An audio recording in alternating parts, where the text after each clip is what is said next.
All right, welcome to 8-3, where we actually do the full meal deal. We're going to do a hypothesis test start to finish and crunch all the numbers ourselves. But before we do that, I kind of want to remind you of the big picture of where we have been and where we are going in chapters 7 and 8. So keep in mind what we did in chapter 7 was essentially these first two columns here.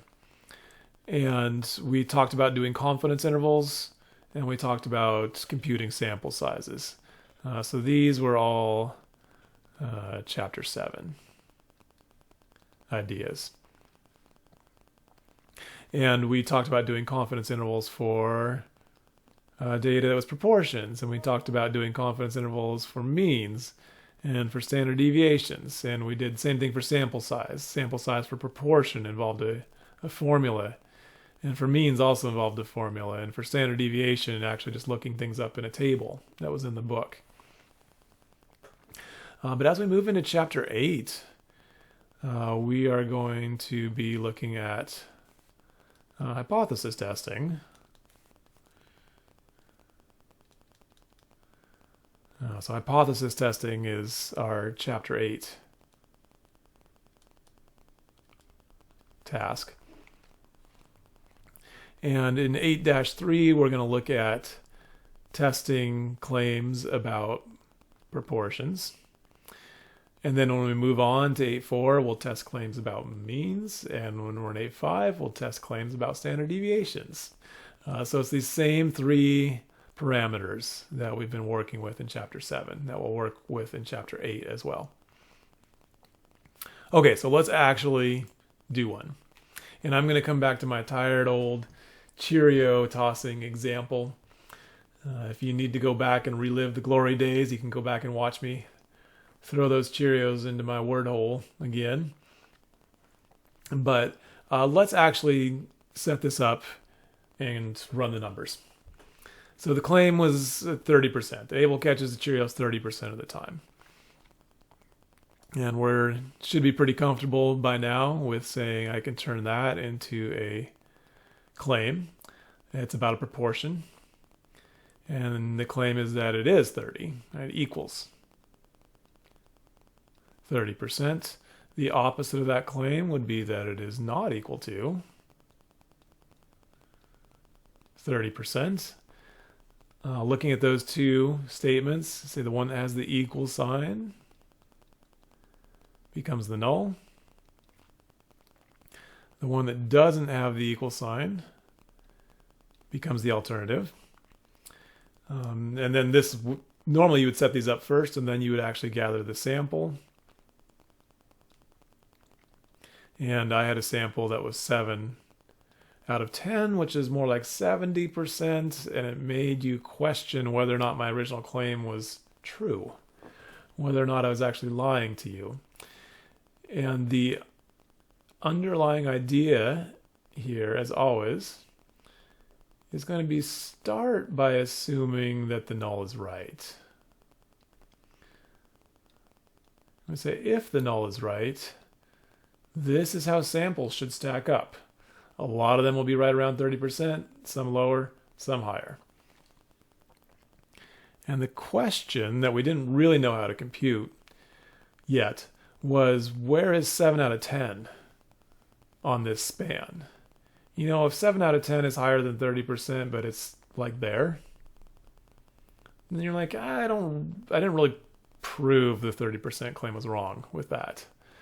On the other hand, if 7 out of 10 ends up being over here, then we'll say, yeah, that 30% claim seems wrong. Like none of the curve goes that far out, right?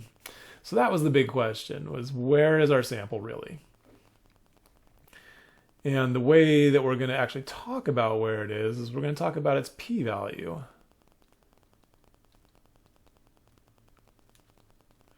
We're going to talk about how much area it cuts off, right? And again, for this one, if this is really the case right here, then maybe the p-value is like 8% or 10%. It's still small, but maybe not unlikely. On the other hand, if it's out here, the p-value is going to be unlikely. It's going to be less than 5%, right?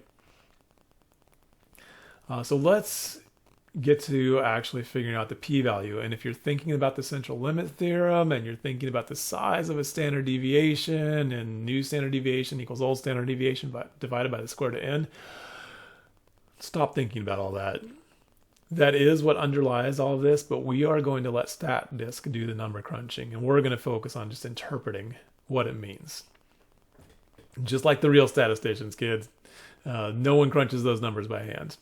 I am going to say that 7 out of 10 is just too small of a sample. StatDisk isn't going to like that. I'm going to fudge these numbers a little bit. I'm going to use my magic reality rewriting pen. And I'm going to say, let's pretend the sample was 14 out of 20. That's still 70%. I'm not messing with the rate in the sample, but it's not going to like a sample size as small as 10. So let's pretend the sample is 14 out of 20. And let's go ahead and fire up StatDisk.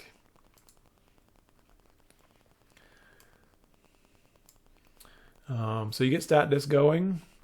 Go under analysis. This time we're not doing sample size. We're not doing confidence intervals. Those are both chapter 7. Instead, we're heading here for hypothesis testing. There are several choices. And we are doing a proportion. We're not doing means. We're not doing standard deviations. And we're just doing a proportion about one sample. Just my ability to toss Cheerios. We're not comparing me to somebody else, which would be a 2-sample thing. And will come in chapter 9. But anyway, for now, proportion 1 sample is what we want to pick. So there's a few things that we need to fill in here. The first thing is, what's the alternative hypothesis? And this is a drop down. Your choices are not equal to, greater than, or less than. And keep in mind they're asking about the alternative hypothesis. So back here, our alternative hypothesis was a not equal to. So that's number 1. It's already highlighted. So we're good to go on that. The significance level is the next thing.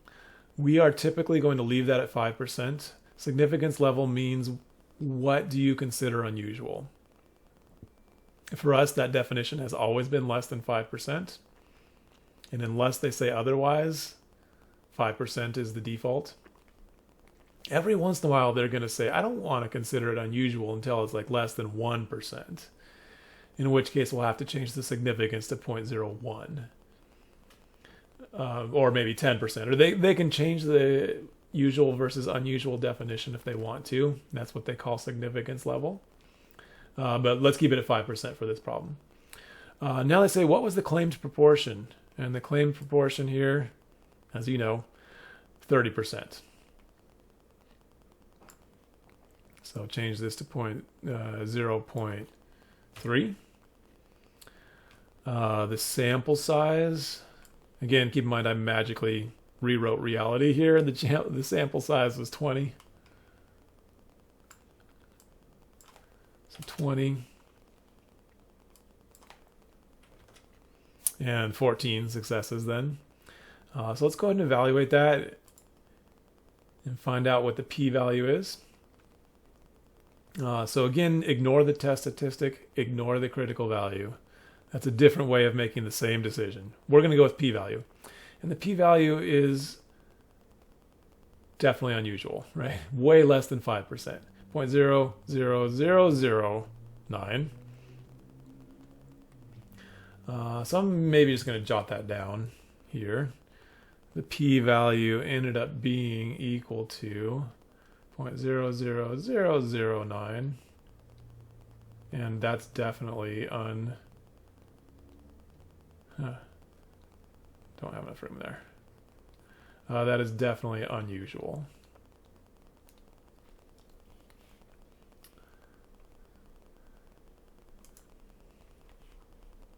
Notice they just, for free, give you the 95% confidence interval. And they're saying, based on this sample, 14 out of 20, Abel's real rate of catching Cheerios is somewhere between 50% and 90%. which also says, yeah, it's not 30%. Abel was lying. Okay. But we're basing our answer on this p-value and saying, hey, if the 30% claim was right, Abel did an incredibly unusual thing. And because of that, I'm going to say I don't actually believe the 30%. So because we saw an unusual sample, because p-value was less than 5%. So yeah, let's jot this down.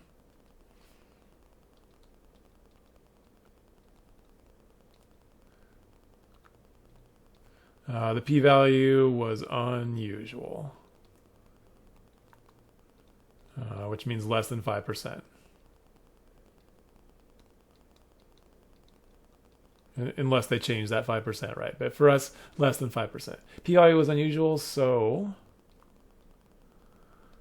we don't believe the claim anymore. So we will reject the null. We do need to write a sentence about what that actually means about Cheerios. Reject the null doesn't mean anything to anybody outside of a stats class. But before we do that, I just wanted to come back to StatDisk one more time. And say, along with the results, you can also actually look at a plot. Oh, let's see, let's get my face out of the way. This plot is based on, they rewrite it in terms of standard deviations, but this is saying, hey, here's the 30%, here's the default. And the red lines are the usual versus unusual boundary, right? So if you're beyond the red lines, you're in unusual territory. And this blue line is where the sample came out. So the sample came out way out here in the unusual zone, in the rejection zone. So we are definitely rejecting the null. If you're looking at standard deviations, it's almost 4 standard deviations away from the mean, which again, highly unusual. Most of the data fits within 2 standard deviations of the mean. You don't need to look at that graph for the homework. I just wanted to point out that it's there. Okay, so let's come back. Hi there. Let's come back and write a sentence about this, and then we will be done with this video.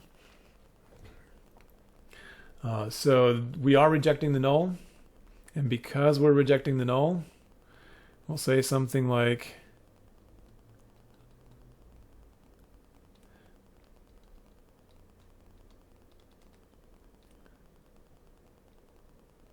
there is evidence. The back of the book always uses like there is evidence, because again, there's a tiny little possibility that I go 14 out of 20 if the rate's really 30%. That will happen like 9 times out of 100,000, but not very often, right?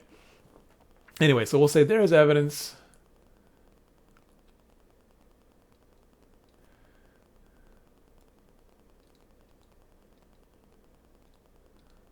to suggest,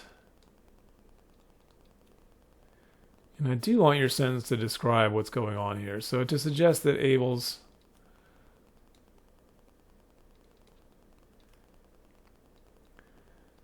Cheerio catching rate